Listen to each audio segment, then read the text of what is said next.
Mr. Narinesingh, what's going on? How you looking sad so? You can't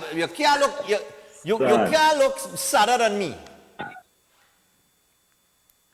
Considering the week I've had. I'm sure you're having a better week than I am. But what's up, man? Morning, Stefan. Morning, Trinidad and Tobago. What's going on? Nah, it's not. I'm not sad, you know. I'm just extremely concerned, Stefan. I mean, I'm listening to. We're looking at the program in the week. I've also looked at the news. Yeah. Over the couple of weeks, and you're hearing me, right? I'm hearing you fine. You go ahead. Great, yeah. And I mean, even with what's happened with you, the story that woman just told, that horror story. Stefan, you're wondering what's going on in the country, what's going on with our services, what's going on with, security.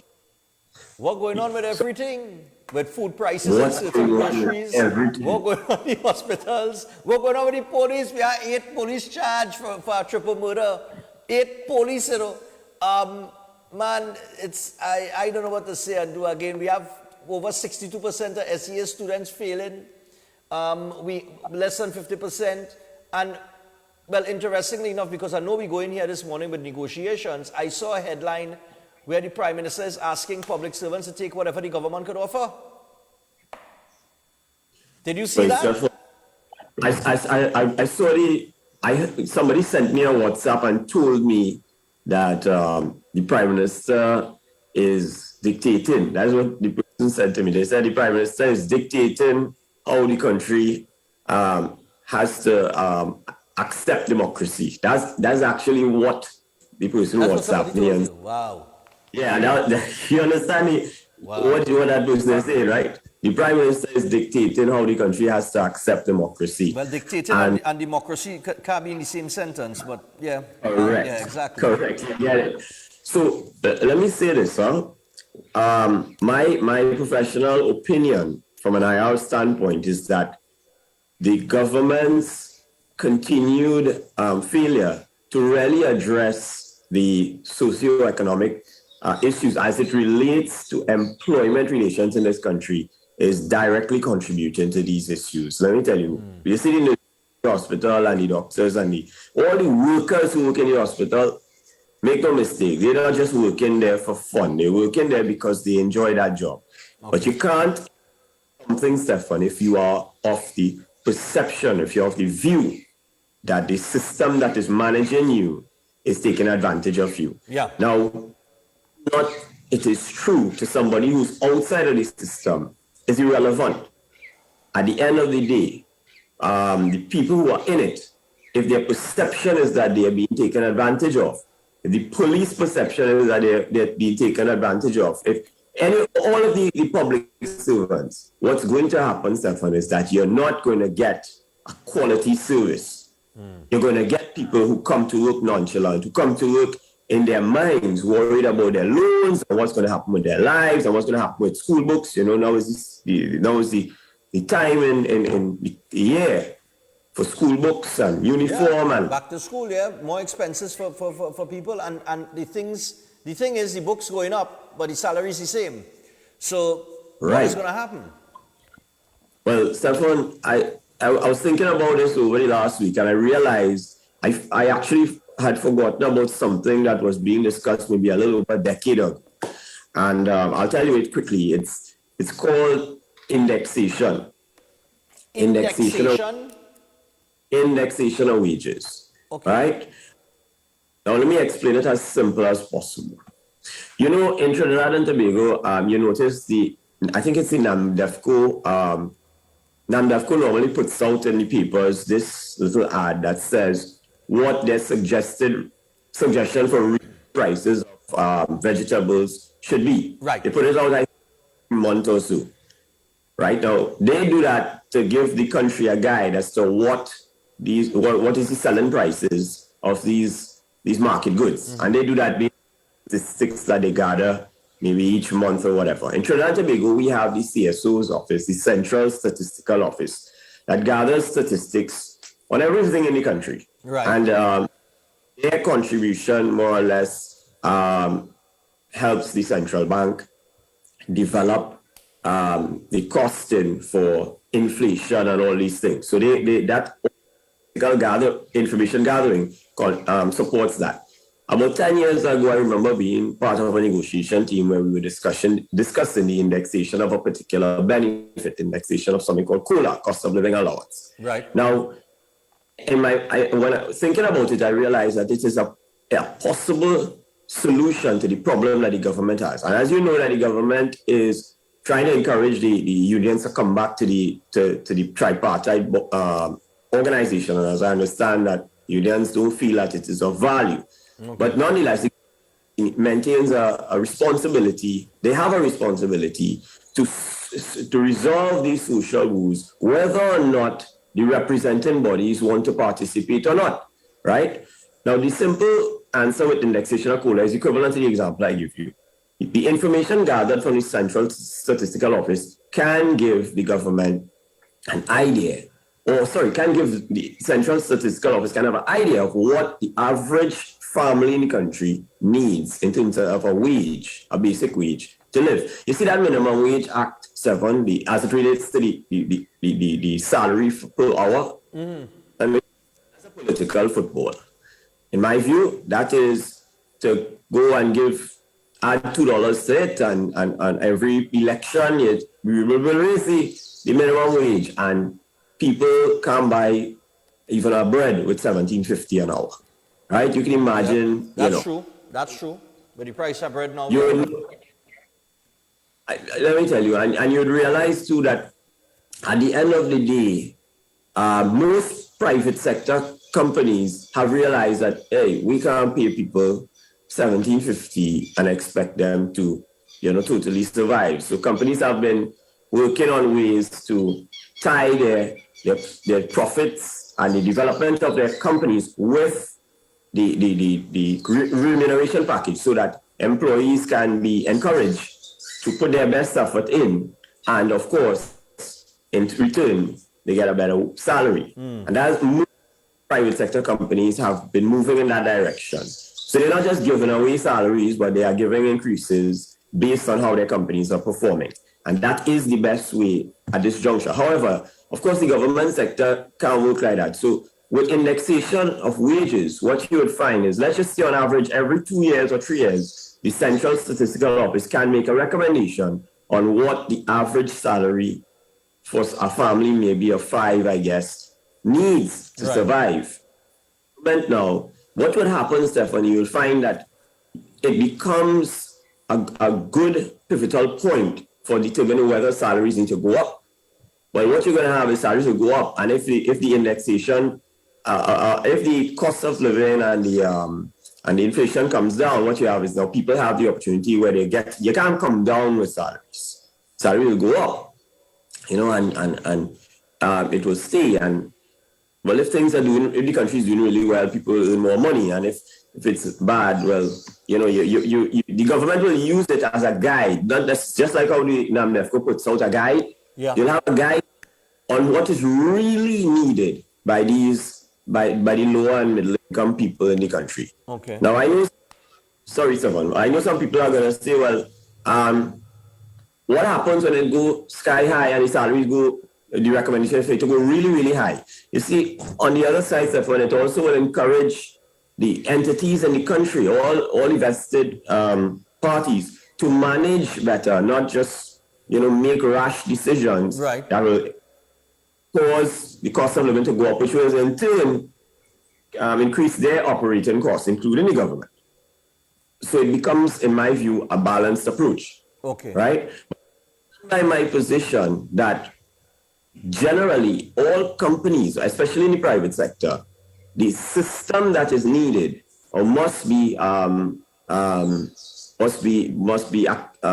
used is one where you tie your companies or your businesses' performance and its profitability directly in with remuneration packages. So you have a performance and reward system that encourages employees to participate, support the initiative, not just earn or demand salaries, or demand an increase just based on mere time spent in the organization. Right. So all in all, as we continue with this trend in regards to public sector negotiation, Stephanie, the government will resolve this. You'll continue to have workers coming out to serve the public and to serve the nation, disgruntled, unhappy, in the perception that they're being taken advantage of. And I use the word perception deliberately, Stefan, because at the end of the day, remember, whoever you are, wherever you are in the public sector, in a job, despite the fact that you are not getting the higher salary that you feel you need to get, you are getting a salary. So being taken advantage of is not really something that you can definitively argue is what is happening. What is happening is that they're not settling, it's a negotiation. So we have not arrived at a point to say that you are anything as yet. What you are entitled to is the right for your salary to be negotiated. Right. But there is no. So it is a perception, but remember, it will be a reality for the people who are in it. That's that. So you can't tell them that's not true and just set it aside because. And the thing is, you mentioned the disgruntled workers. I've gotten some complaints about the hospitals and the treatment of patients in the hospital. A very good friend of mine whose mother went into the hospital the other day. They had a horrible story that I'm yet to air because so many things are happening. But the thing is that the public servants had to understand that the same people that they're taking it out on, that, they may take it out on indirectly, all right, because they're disgruntled, they haven't gotten their salary increases. But when you take it out on the public, you have to remember that it is the public support that you need in order to force the hand of the powers that be to get to a negotiating number where you get a justifiable increase. So it is the same John public that coming into the hospitals, the same John public that you had a service for water, the same John public with lights, the same John public that you see that the corporations workers dealing with in terms of picking up the garbage disposal, things of that nature. It's the same John public that has to say, hey, these people and they deserve it, we stand with them. So that's where you garner your support, not just within the people that are members of the unions. You still need the public support out of that because the public had to say, no, these people work. These people work. When I come outside and I can tell you, when I come outside 4 o'clock in the morning, right? If I decide to come outside 4 o'clock in the morning, garbage truck done pass and pick up my garbage, my street clean. So I know the garbage men in my corporation working. I still have a little rumble with them because, I don't know, like they don't use the scraper again. They just leave, like they just pick up garbage bag, throw it in the garbage. So if a garbage bag bursts or a stray dog pass and scatter the garbage, they don't use the scraper to scrape up like what they used to do a long time and make sure that they pick up everything. But I don't know why. Maybe that is something within the corporation with funding or some new, approach, whatever. But the service that the public gets from them is what strengthens their call for whether it's 14%, 15%, 16% salary increase. But if the service is poor, the public will say, but what the government getting my increase for? Because when I go to these institutions, I don't get proper treatment. If you understand where I'm coming from now. Well, Stefan, let me tell you this quickly in the closing minute or two I have here. There came Roger Toussey, a Trinidadian. He headed the Union for Transport Workers in New York, and some decades ago, he shut down New York City by calling a strike and shutting down the transport hub. The entire thing shut down, and the people of New York did not call for the workers to be penalized, but they called for the city to respect the workers' wages. And do you know why? And he taught us this directly. He said because before they even called for that increase, they had gotten the people of New York City on their side. People walked home, happily walked home because they walked home in support of the workers. You see, the problem we have in this country is that unions have encouraged this strong belief, not only against as a negotiation tactic against but they have done it as a punishment for the people who benefit from the service. When the truth is, what should have been happening is unions should have been encouraging employees to deliver the best service that they can. So when we sit at the negotiation table, we can say, listen, if we tell our people and the people, the benefactors of their services, that we will stop work, you're going to have an entire system standing up against you. But what you have is a faction, which is just the work standing up, and the people who are the benefactors of the system also disgruntled because the service is poor. Exactly. So I agree with you. And I think that this entire system needs to be reviewed, and the people who are all the leaders in the system who are running this, all stakeholders, they need to really reconsider. Because punishing the public, punishing the people that are there who have no money and are going there for service, who have no way of hiring private security and need the police to show up to help them. These people are not the people who have control. Yeah.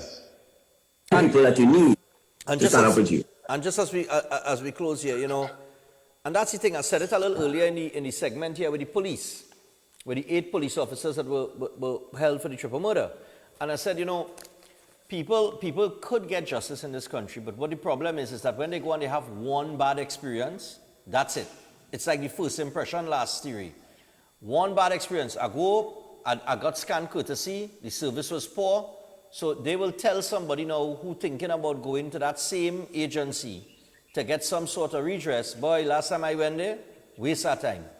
And that deters that person from going, and in deterring that person from going, it has now given that person a perception of that agency that the person didn't experience it themselves. They might have gone and had a good experience, but just one bad experience through word-of-mouth marketing could destroy all your credibility. So, you know, in terms of, I think public servants deserve an increase. It's ridiculous to think that they haven't had an increase since 2013 or 14.